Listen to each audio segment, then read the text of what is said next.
지난 첫 주 민수기 1장 들어갔는데 민수기가 시작되는 장면은 애굽에서 이스라엘 백성들이 출애굽을 했습니다. 그래서 홍해를 건너고 홍해를 건너서 하나님 너무 좋아요. 하나님 우리를 이렇게 불러주시고 이끌어주신 것에 대해서 이스라엘 백성들이 하나님을 찬양하고 경배하고 했던 그들이 3일 지나고 나서 광야에서 뭐가 없어서? 물이 없어서 하나님을 원망하고 불평해요. 3일 만에 찬양하고 기뻐했던, 우리는 하나님 만났다고 하신 분들의 모습이 3일을 넘기지 못한다는 거예요. 하나님을 만나고 내 속에서 하나님을 간직하기 위해서는 지속이 돼야 되는데 이스라엘 백성들 3일 가서 결국은 애굽이 좋았다는 거예요. 애굽에서는 노예 신분이었지만 물을 먹을 수 있고 빵을 먹을 수 있고 과일을 먹을 수 있었는데 이 광야에서는 아무것도 주지 않으니 하나님을 찬양했던 그들이 하나님을 원망해요. 그래서 하나님이 반석을 쳐서 물을 주면서 이 백성들을 내가 다 싹 쓸어서 다 죽이겠다 그래요. 그때 모세가 하나님 앞에 나아가 하나님 절대 그러시면 안 됩니다. 이스라엘 백성들을 다 광야에서 죽이시면 다른 나라, 애굽을 비롯해서 다른 나라 사람들이 하나님을 뭐라고 말씀하시겠습니까? 절대 이스라엘 백성들을 죽이시면 안 됩니다. 그래서 모세의 간곡한 기도로 인해서 하나님 이스라엘 백성들과 다시 시작을 하다 그래요. 그래서 출애굽기 19장에 보면 하나님과 이스라엘 백성들이 언약을 맺어요. 결혼식을 한다는 거죠. 결혼식을 해서 너는 나의 피로 맺은 자녀라는 거예요.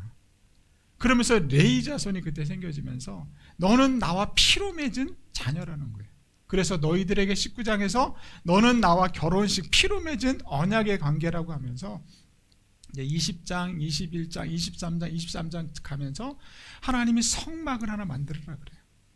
그럼 내가 그곳에 너희와 함께 하겠다 그래요. 그곳에 임재하겠다는 거예요. 그래서 이스라엘 백성들의 성막을 다 이제 만들어요. 1년 정도 동안 성막을 만들면서 하나님이 명령하신 대로 행하였더라라고 나와요. 출애굽기 뒷부분은 하나님이 명령하신 대로, 하나님이 말씀하신 대로, 하나님이 지시하신 대로가 계속 반복적으로 나와요. 이스라엘 백성들이 성막을 만들 때 자기의 생각으로 성막을 만든 것이 아니라 하나님의 뜻대로, 하나님의 지시대로, 하나님의 말씀대로 성막을 완성을 해요. 그리고 민수기가 이제 시작이 되는 거예요. 레위기는 하나님이 어떻게 살라고 주신 계명이니까. 그러면서 민수기가 시작이 돼요. 그래서 민수기 시작하면서 민수기 시작은 어디였다고 했죠? 광야라고 그랬어요. 19장에 다 신의 광야니까. 광야에서 하나님이 약속의 땅을 주시기 위해서, 약속의 땅을 하나님 주셨으니까 그 약속의 땅을 가려면 제일 먼저 필요한 것이 무엇이 있다 그랬죠? 나만 바라보면 안 돼요. 물어보면 대답을 해주셔야지. 제일 먼저 1장에서 하나님이 이스라엘에게 요구한 게 있었잖아요. 그의 지파대로 계수하라 그랬잖아요. 그래서 인원수를 다 계수해요. 20세 이상으로 싸움에 나갈 만한 사람들을 다 계수를 시작합니다. 그래서 모든 식구가 장정이 60만 몇 명이었더라 막 이렇게 얘기하잖아요. 그래서 이제 2장이 이제 시작이 되는 거예요. 여러분, 광야는 물이 없는 곳입니다. 광야는 병원도 없는 곳입니다. 광야는 또 뭐가 없다 그랬죠? 광야는 진로마트도 없다 그랬잖아요. 롯데마트도 없다 그랬잖아요. 광야는 또 뭐도 없죠? 병원이 없습니다. 또 광야는 또 우리가 제일 중요시 생각하는 거 있잖아요. 광야는 그것도 없어요. 뭘까요? 힌트, 제가 자주 가는 곳. 화장실. 화장실이 없다는 거예요, 광야는. 여러분, 하나님의 성막을 이슈해서 세 지파씩 이 성막을 중심으로 해서 12지파가 있고요. 그 12지파 안에 성막을 위시해서 레위 지파가 성막을 지키고 있습니다. 왜? 이 다른 사람이 성막에 들어오면 죽으니까. 그래서 레위 지파가 그런 것들을 하나님이 막기 위해서 레위 지파를 가운데 놓으셨어요. 여러분, 사막에서 그 60만이 가정이라고 보면 4인 기준으로 표현하면 이스라엘 백성들의 인구가 약 200만이 넘는다고 해요. 그 200만이 움직인다고 생각해 보세요. 얼마나 오합지졸이겠냐고요. 그래서 하나님이 2장에서는 오합지졸의 이스라엘 백성들을 잘 움직이기 위해서 조직을 하는 거예요. 그리고 화장실을 한번 가려면 여러분 식당에 한번 가보세요. 요즘 식당은 화장실이 3개, 4개가 아니에요. 식당 룸은 많은데 화장실이 하나예요. 그래서 점심에 막 먹고 화장실 가려면 줄이 막 있어요. 그러면 얼마나 그래서 막 그래요. 휴게소 구정 때 같은 날 휴게소 가보시면 휴게소 화장실이 막 24개 이러잖아요. 남자만 24개, 여성은 안 가봐서 모르게 24개 되겠죠? 더 많아요? 여성은? 여성은 더 많대. 2배 된대. 그래도 구정 때 고속버스가 휴게소 들어가면 줄이 얼마나 많이 서 있는지. 요번에 제가 작년 때 추도 예배로 강원도로 갔는데요. 그날은 연휴도 아니었어요. 근데 화장실이 얼마나 줄이 서 있는지 난 그런 거 태어나서 처음 봤어요. 서울 사람이니까 뭐 지방을 다녀본 적이 없어서 처음 우리 사모님하고 화장실 갔는데 줄이 엄청나게 긴 거예요. 그 남자니까 급하니까 막 어디서 싸야 되겠다고 싸려니까 사람 눈이 얼마나 많은지 쌀 수가 없는 거예요. 그래서 계속 참았어요. 그러니까 여러분 200만 명이 광야에서 화장실 한번 가려면 어떻게 하겠어요? 창피하니까 저 멀리 가서 싸야지 한 사람 가면 돌아올 수가 없고, 광야는 길이 없으니까 가서 막 싸겠지. 쌌는데 딱 보니까 아무도 안 보여. 그럼 거기서 그냥 죽는 거예요. 그러니까 어떻게 해요? 이동도 자기들이 마음대로 할 수 없는 것을 한번 연상해 보라는 거예요. 근데 성경을 읽을 때 그런 연상을 좀 막 하면서 어떻게 200만 명이 되는 이스라엘 백성들이 광야에서 죽지 않고 살아갈 수 있었던 기적이 무엇이었냐는 거예요. 어떻게 먹을 것이 없고 물이 없고 먹을 것이 없고 병원도 없고 옷도 없고 세탁소도 없고, 그런데 어떻게 40년 동안 이스라엘 백성들이 광야에서 살 수 있었을까? 민수기는 그런 걸 보여주는 거예요. 1장부터 10장까지는 행군 준비예요. 준비. 하나님이 약속의 땅에 들어가기 위한 준비를 이제 하는 작업이에요. 그러면서 이스라엘 백성들이 어떻게 한 명도 죽지 않고, 뭐 원망 불평해서 죽은 사람도 있어요. 근데 어떻게 그 많은 인원들이 살아갈 수 있었을까? 딱 하나예요. 딱 하나. 하나님이 함께 하셨기 때문에 그래요. 여러분, 우리가 살아가는 이 세상도 참 살아가기 어렵습니다. 그러나 우리가 이 세상에서 버틸 수 있고 견딜 수 있는 비결은 뭐냐면 하나님이 내 속에 있냐 없냐가 중요해요. 여러분 안에 하나님이 계시면 저는 반드시 살아갈 수 있을 거라고 믿습니다. 여러분 안에 하나님이 숨쉬고만 있다면 여러분들이 어려운 세상에서 승리할 수 있을 거라고 저는 믿습니다. 여러분, 정말 하나님이 살아계심을 믿습니까? 그러면 용기를 내자고요. 정말 하나님이 내 속에 있다면, 그 하나님이 나와 함께 하신다면 좌절하지 말자고요. 옆에 사람 보면 다시 한번 인사합시다. 당신은 할 수 있습니다. 이렇게 한번 인사해보자. 옆에 사람 보면서 당신은 할 수 있습니다. 우리 좌절하지 말자고요. 당신은 할 수 있어요. 하나님이 계시기 때문에 하지 말자고요. 승리합시다. 우리 1장에서 읽다 보면 1장 47절부터 54절에 보면 레위인들에게만 또 나와요. 하나님 레위인들에게는 계수하지 말라는 거예요. 다른 12지파는 다 일일이 숫자를 계산했는데 레위 지파만 계수하지 말라고 말씀하고 있습니다. 47절부터 54절을 읽어보면 레위인은 병력 문제에서 제외를 시켜라. 싸움에 나갈 수 있지 않도록 제외를 하라는 거예요. 그리고 레위인들에게는 특별하게 임무가 주어졌는데 성막을 돌보고 지키며 이스라엘 백성들을 보호하는, 그러니까 성막을 보호하는 임무가 주어졌다고 얘기해요. 그래서 레위인들은 아예 없는 것으로 생각했어요. 12지파 사람들 중에 아예 없는 사람이라고 생각한 거죠. 심지어는요, 레위인 자신들도 나는 죽은 사람이다, 죽은 존재다라는 것을 인지를 하고 살아가야 돼. 그래야 끝까지 하나님의 일을 할 수 있고요, 하나님의 일을 할 수 있지, 살아있다고 생각하면 하나님의 일을 절대로 할 수가 없다라는 거예요. 여러분, 누가 세상에서 돈 벌고 싶지? 성전에서 나무 패고 사람들을 위해서 할 수 있겠냐고요. 여러분, 레위인들을 보면 참 어떻게 보면 불쌍한 존재예요. 일할 수도 없지, 뭘 할 수도 없어요. 오직 하나님을 위해서만 존재하는, 하나님의 성막을 지키는, 보호하는 그런 일들을 했다라는 거예요.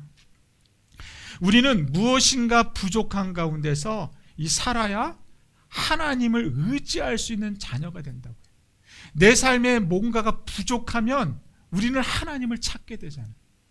그러나 내 속에 부족함이 없으면 하나님을 찾지 않아요. 내 속에 부족함이 없으면 아예 하나님을 생각하지도 않더라는 거죠. 부하면 만족하게 되고 풍성하면 교만해지기 때문에 그래요. 그래서 우리는 좀 뭔가 부족한 것이 있어야 돼. 그래서 보면 우리 교회가 좀 부족한 게 많은 것 같아요.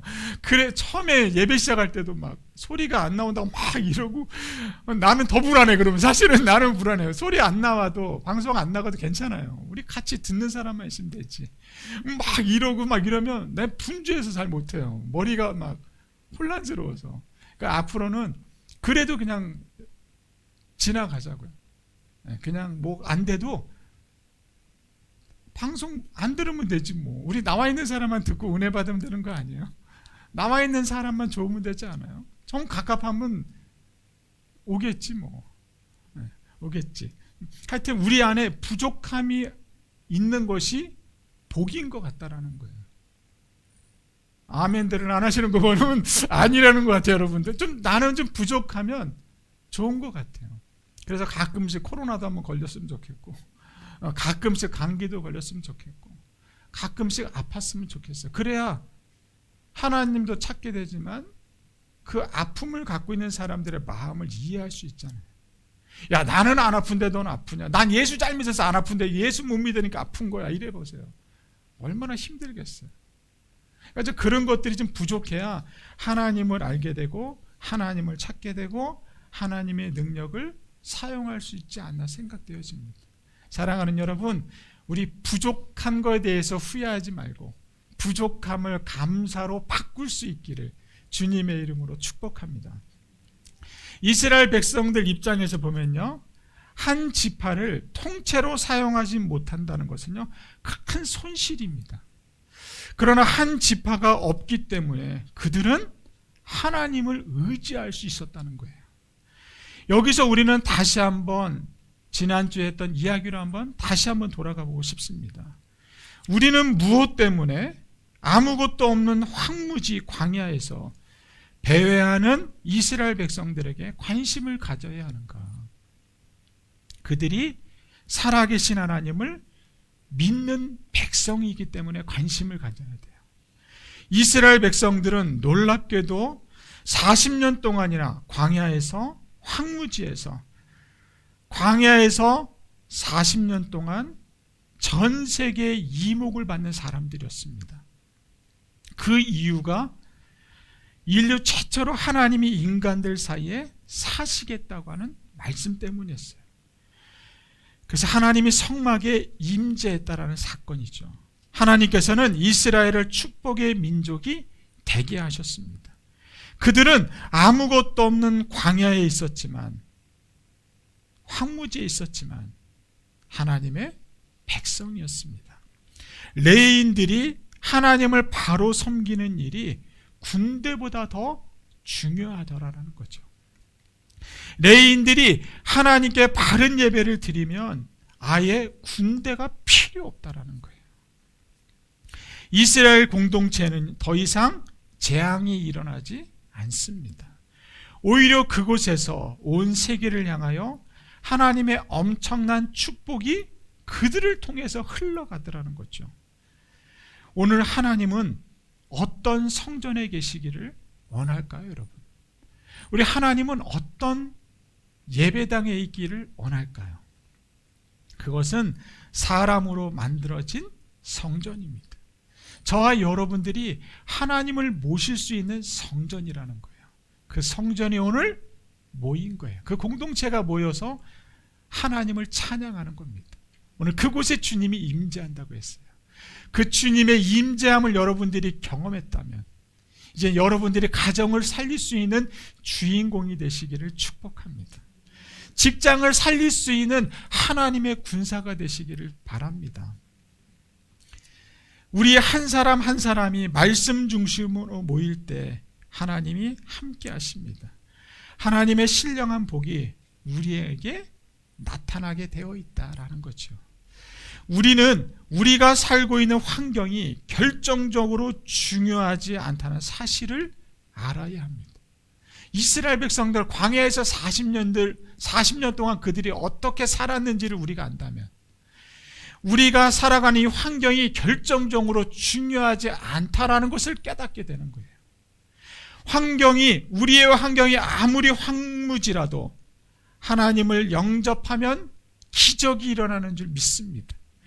우리 환경이 아무리 광야라고 하지만 하나님을 만나는 사람들에게는 능력이 있는 줄로 믿습니다. 내 삶이 아무리 어두워도 하나님을 영접하는 자, 그 이름을 믿는 자들에게는 하나님의 자녀가 되는 권세가 있기 때문에 어두움에서 빛을 드러낼 수 있는 사람이 될 줄로 믿습니다. 우리는 그런 존재예요.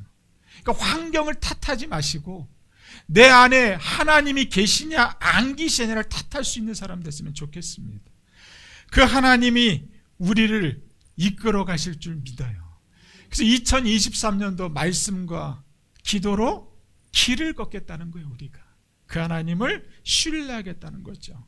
우리는 현실을 탓하지 맙시다. 우리 자신들도 레위인들처럼 하나님 앞에서 죽었다고 생각하고 온전히 하나님께 영광 올려드릴 수 있는 하나님의 자녀가 되기를 축복합니다. 오늘 예배드리는 여러분이 그러한 주인공인 줄 믿습니다. 민수기를 읽는 여러분들이 하나님의 축복이 되는 주인공이 됐으면 좋겠어요. 오늘 말씀은 이제 2장이 이제 시작이 됩니다. 이스라엘 백성 각 지파 사람들은 광야에서 배치를 하라고 하나님 말씀하세요. 그러니까 군사를 하나님 계수했으니까, 군사를 만들었으니까 이제 약속의 땅으로 나아가려면 그냥 나가면 다 죽잖아요. 그러니까 하나님이 진영을 만들어라 그래요. 진영. 출애굽한 이스라엘 백성들은 숫자가 엄청나게 많았습니다. 전혀 조직도 없고 질서도 없는 오합조직이었다는 거죠. 그래서 장정만 60만 명이나 되는 사람들이 무질서하게 움직인다고 생각해 보세요. 엉망이에요, 엉망. 우리 이거 경험해봤잖아요. 2002년도 월드컵 때 그 광장에서 응원할 때 한 번 나가면 자리를 뺏길까봐 여러분 그런 거 경험 모르시나? 하나님께서 무질서한 이스라엘을 질서 있게 행진할 수 있도록 12지파로 나누라고 2장에 하나님이 지시를 합니다. 배치를 하라는 거죠. 싸움에 나갈 만한 사람을 계수했으니 이제 전쟁에 나갈 준비를 하라고 말씀합니다. 동쪽에는 어느 지파가 있고 서쪽에는 어느 지파가 있고 남쪽에는 어느 지파가 있고 북쪽에는 어느 지파를 배치해라라고 하나님이 2장부터 쭉 설명을 해요. 그 중앙에는 레위 지파를 배치하라고 말씀합니다. 60만 명이 어디로 가서 무엇을 해야 먹고 살 수 있겠습니까? 이것이 가장 큰 문제라는 거죠. 애굽에 노예일 때는 먹을 것은 보장이 되었지만 죽지는 않았습니다. 이들이 갈 수 있는 곳은 없었다는 거예요. 60만 명, 200만 명이 움직이니까 어디로 가겠어요, 이분들이. 이들이 발을 내딛는 곳은 농사 지을 수 없는 버려진 땅이 광야라 그랬잖아요. 그런데 하나님이 복을 받을 수 있는 기초를 그 광야에서 하셨다라는 겁니다. 하나님의 말씀 중심으로 살아가라는 거예요. 하나님의 뜻대로, 하나님의 명령하신 대로 살아가라. 그러면 내가 너희를 책임지겠다라는 말씀입니다. 이스라엘이 광야에서 40년을 살아남을 수 있었던 것은 말씀에 순종했기 때문에 그런 거예요. 그러면 23년도 어려운 이 세상을 우리가 살아갈 수 있는 비결은 뭐냐면 말씀이라는 거예요. 말씀. 힘들어도 말씀 읽읍시다. 힘들어서 말씀을 신뢰합시다. 그래야 하나님이 저와 여러분을 살리십니다. 살아갈 수 있는 길은 말씀이 있습니다. 우리 교회에서 가장 중요한 것이 있다면 말씀을 듣는 구조예요. 하나님의 말씀을 읽어야 하고 들어야 합니다. 이스라엘 백성들의 광야에서 40년 동안 한 것은 아무것도 없어요. 그들이 광야에서 40년 동안 할 수 있었던 것은 아무것도 없었다는 거예요. 60만 명의 가족들이 하나님의 말씀을 듣는 것 외에는 그들이 할 수 있는 것이 없었습니다. 오늘 우리에게 가장 중요한 것은 하나님의 말씀을 듣는 거라는 거예요. 말씀을 읽고 들으면 승리할 수 있습니다. 이것이 오늘 결론이에요. 그렇게 하시겠습니까? 그러면 성경 한 구절만 읽고 오늘 성경을 마치겠습니다. 민수기 2장 오늘 마지막 절, 아까 읽었던 마지막 절. 자, 화면 있으면 보시고 없으면 성경을 같이 32절부터 마지막 절까지 한번 읽어봅니다. 이상은 이스라엘 자손이 그들의 조상의 가문에 따라 계수된 자니 모든 진영의 군인 곧 계수된 자의 총계는 이게 장정, 싸움에 나갈 만한 장정의 개수가 60만이라는 것을 설명하고 있고요. 33절 레위인은 이스라엘 자손과 함께 계수되지 아니하였으니 여호와께서 모세에게 명령하심과 같았더라. 34절 이스라엘 자손이 여호와께서 모세에게 명령하신 대로 다 준행하여 종족과 조상의 가문에 따르며 자기들의 길을 따라 진치기도 하며 행진하기도 하였더라. 명령하심과 같았더라, 명령하신 대로 다 준행했더라 라는 이 두 구절이 앞에 출애굽기 성막 지을 때와 연상을 하는 거예요. 하나님이 지시하신 대로 이스라엘 백성들이 다 순종했다, 그대로 했다라는 거예요. 그러니까 하나님이 싸움에 약속의 땅으로 나아갈 때까지 하나님이 이스라엘 백성들에게 지시하신 대로 이스라엘 백성들이 어떻게 했다고요? 다 순종했더라라는 것을 2장에서 설명하고 있습니다. 하나님께서 이스라엘 백성들에게 원하셨던 것은 말씀 중심의 성전이 되는 거예요. 다 말씀대로 준행했더라라는 거죠. 말씀으로 하나가 되면 기적이 일어나는 줄로 믿습니다. 말씀으로 하나가 되면 능력이 나타나고 말씀으로 하나가 되면 약속의 땅도 정복할 수 있습니다. 우리가 살아가는 길은 말씀을 따라가는 거예요. 하나님은 이스라엘 백성들을 네모꼴로 배치하고요, 순서대로 진행할 것을 명령했습니다. 2장 9절, 16절, 17절, 24절, 31절 보면 성막을 중심으로 진행하게 했습니다. 하나님 중심으로 진행하겠다라는 거죠. 이게 무슨 말일까요? 하나님 중심으로 진행하도록 했다라는 말은 무엇을 말하는 걸까요? 우리도 하나님 중심으로 살아야 된다는 것을 말씀하고 있습니다. 새해에는 하나님 중심으로 말씀과 기도로 살아가는 저와 여러분이 됐으면 좋겠습니다. 이스라엘 백성들이 광야를 행진할 때 물이 떨어지기도 하고 양식이 떨어지기도 하고 더위에 쓰러져 죽게 될 뻔했지만 죽지는 않았다라는 거예요. 자신들 안에 의견의 불일치로 인해 다투기도 해서 하나님의 징계는 받았지만 죽지는 않았다는 거예요.